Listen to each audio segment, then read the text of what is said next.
Students, now we are discuss on exercise 2.2. Question number 1 देखें, लिखा है find the zeros of the following quadratic polynomial and verify the relationship between the zeros and coefficients. यानी इस question में जो भी polynomials दिए गए हैं, इन पॉलिनोमियल्स के ज़ीरोज़ को हमें फाइंड करना है, उसके बाद उनमें रिलेशनशिप देखना है। तो अब हम इसमें से कुछ क्वेश्चन सॉल्व करते हैं। Now we take question number 3।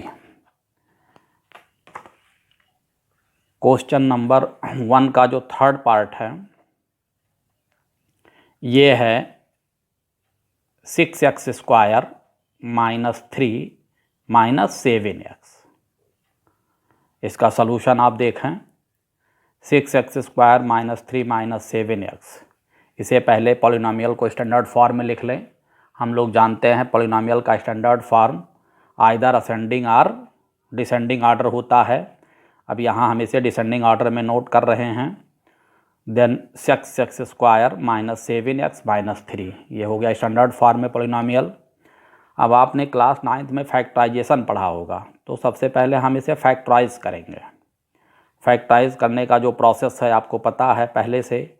6 और 3 को हम मल्टीप्लाई करते हैं। 6 और 3 का मल्टीप्लिकेशन क्या हो जाएगा, यहाँ प्रोडक्ट हो जाएगा 18।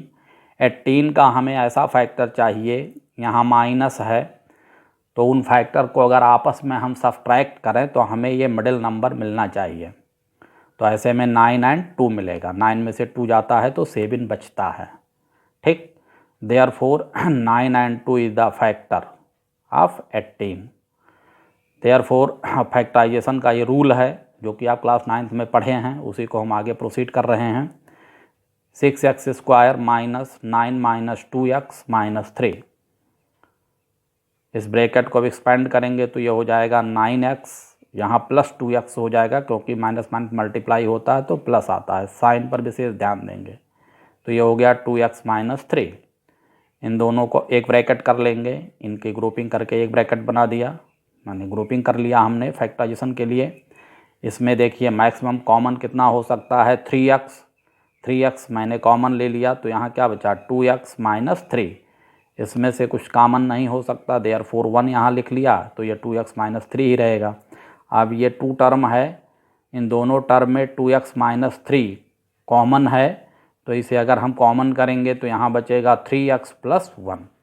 यानी इस गिवन जो पॉलिनोमियल था हमारा क्वाड्रेटिक, उसका फैक्टराइजेशन हो गया 2x minus 3 and 3x plus 1। अब हम लोग जानते हैं कि ज़ीरोज़ को अगर हम पुट करते हैं किसी पॉलिनोमियल में तो उस पॉलिनोमियल की वैल्यू 0 हो जाती है। देयरफॉर इसकी वैल्यू 0 होगी। अब ये ज़ीरोज़ फाइंड करने का एक तरह से मेथड है, आप हमेशा ऐसा ही अडॉप्ट करेंगे, फैक्टराइज करेंगे और इस फैक्टराइजेशन की जो वैल्यू आएगी इसे इज इक्वल टू 0 करेंगे। तो जीरो प्रोडक्ट रूल होता है। जीरो प्रोडक्ट रूल का मतलब product of 2 number equal to 0, then 1 is 0। That means zero product rule को आप अलग से ऐसे देख लें, if a dot v, if a and v is equal to 0, this implies that either a0 और v0। ये श्योर है कि अगर a डॉट b का प्रोडक्ट 0 है तो या तो ये 0 होगा, a की वैल्यू 0 होगी, या फिर b की वैल्यू 0 होगी। तो इसको बोलते हैं जीरो प्रोडक्ट रूल। इसी को यहाँ यूज़ किया गया है। अब इन दोनों का प्रोडक्ट 0 है तो या तो ये 0 होगा या फिर ये 0 होगा।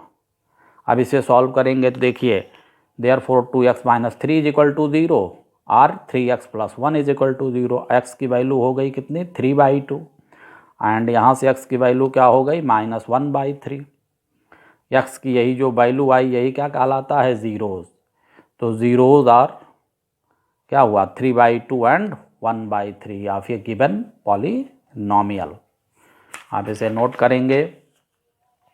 अब जो रिलेशनशिप की बात की गई है that means sum of zeros हम फाइंड करेंगे। हम लोगों ने पीछे पढ़ा है, हमने आपको पढ़ाया था क्वाड्रेटिक पॉलिनोमियल में, बताया सम ऑफ ज़ीरोज क्या होता है। Sum of zeros is equal to minus coefficient of x upon coefficient of x square. ये रिलेशन है, इसी को वहाँ प्रूव्ड करना है उस क्वेश्चन में। तो अब देखें सम ऑफ ज़ीरोज अगर हम लिखते हैं, sum of zeros that mean 3/2 plus second zeros -1/3 है, तो इसको नोट किया। सॉल्व करेंगे, ये हमें सॉल्व होके मिलेगा 7/6। 7/6 को अगर हम लोग चाहें तो ऐसे लिख सकते हैं -7/6। ऐसा मैंने इसलिए लिखा क्योंकि हम अगर यहाँ क्वेश्चन में देखें तो x का कोफिशिएंट -7 है, तो यहाँ सम ऑफ ज़ीरोज में ऊपर माइनस कोफिशिएंट ऑफ x आएगा। तो यहाँ पर अगर हम इसको -7 लिख देते हैं तो हम लोग ईजिली ये लिख सकते हैं कि माइनस कोफिशिएंट ऑफ x, क्योंकि ये -7 क्या है, कोफिशिएंट ऑफ x है, और 6 क्या है, कोफिशिएंट ऑफ x स्क्वायर, जो आपका पॉलिनोमियल है। यहाँ देखिए इस पॉलिनोमियल में x का कोफिशिएंट क्या है, -7, और x स्क्वायर का कोफिशिएंट क्या है, 6। देयरफॉर ये रिलेशन हमारा हो गया कि sum of zeros is equal to this. तो जो जीरोज आया उसके लिए प्रूव्ड भी हो गया। Now next product of zeros. तो प्रोडक्ट ऑफ ज़ीरोज के लिए अब दोनों ज़ीरोज का प्रोडक्ट कीजिए। तो ज़ीरोज हमारे पास क्या था, 3/2 इंटू -1/3। 3 कैंसिल हो जाएगा, क्या मिलेगा, -1/2। इसको अगर हम लिखना चाहें तो -3/6 लिख सकते हैं, क्योंकि इसे सॉल्व करेंगे तो यही आएगा। अब इसके लिखने का भी रीज़न यही है कि जो गिवन पॉलिनोमियल है वहाँ पर कांस्टेंट टर्म कितना है, 3, और ये 6 है। तो अगर हम 3/6, देखिए ये 3 है और ये 6 है, तो अगर इसे हम 3/6 के फॉर्म में लिखेंगे तो सॉल्व करने पर 1/2 मिलेगा, और ये कांस्टेंट टर्म होगा, ये कोफिशिएंट ऑफ एक्स स्क्वायर होगा। इसीलिए यहाँ पर हमने इस 1/2 को, -1/2 को चेंज करके हमने -3/6 नोट किया है। तो अब इसे हम लिख सकते हैं, -3 क्या है, कोफिशिएंट, सॉरी कांस्टेंट टर्म है, और 6 क्या है, कोफिशिएंट ऑफ एक्स स्क्वायर है। तो इस तरह से यह रिलेशन भी फुलफिल हो गया कि product of zeros is equal to क्या होता है, constant term upon coefficient of x square. Next question, इसी का 1 का हम 5th पार्ट लेते हैं। 1 के 5th पार्ट का जो पॉलिनोमियल दिया हुआ है वो t² - 15 है। अब हम इसे सॉल्व करेंगे, सॉल्व करके इसका पहले ज़ीरोस फाइंड करेंगे। तो सॉल्यूशन पर देखिए आप, आइए देखिए t² सॉल्यूशन, t² - 15 को पहले क्या करना होगा, फैक्टराइज करना होगा। फैक्टराइज करने के लिए यहाँ फार्मूला लगाते हैं a² - b², क्योंकि 15 को लिख सकते हैं हम √15 का होल स्क्वायर, t² - √15 का होल स्क्वायर। अब इसे a² - b² का जब फार्मूला लगा देंगे तो इस फार्मूले से मिलेगा t - √15, और ये हो जाएगा t + √15। Now this equal to 0। अब इनके भी दोनों प्रोडक्ट की वैल्यू अगर 0 करते हैं तो इसमें से कोई एक 0 होगा। This implies that t - √15 is equal to 0 और t + √15 इज इक्वल टू 0। यहाँ से t की वैल्यू कितनी आ गई, √15, एंड सेकंड वैल्यू आ गई t की √15। ये t की जो वैल्यू आई यही क्या कहलाता है, zeros of given polynomial. Zeros हमें मिल गया। अब आगे रिलेशनशिप के लिए बढ़ते हैं। Sum of zeros, sum of zeros में देखिए दोनों ज़ीरोज को ऐड करिए, ऐड करने पर क्या मिल रहा है, 0। 0 को हम चाहें तो 0/1 लिख सकते हैं, ऐसे -0/1। इसको सॉल्व करेंगे, -0/1 को, -0/1 सॉल्व करने पर क्या आएगा, 0 ही आएगा। अब चूँकि यहाँ जो गिवन पॉलिनोमियल है इसमें t है ही नहीं है, t का टर्म नहीं है, तो t का टर्म अगर नहीं है तो इसका t का कोफिशिएंट क्या माना जाएगा, 0, क्योंकि इसका स्टैंडर्ड फॉर्म लिखने का मेथड होता है, जब ये है ऐसे देखिए कितना है, t² - 15 है ना, t² - 15। तो इसे आप चाहो तो ऐसे लिख सकते हो, t² + 0t और माइनस क्या हो जाएगा 15, ये इसका स्टैंडर्ड फॉर्म बन जाएगा।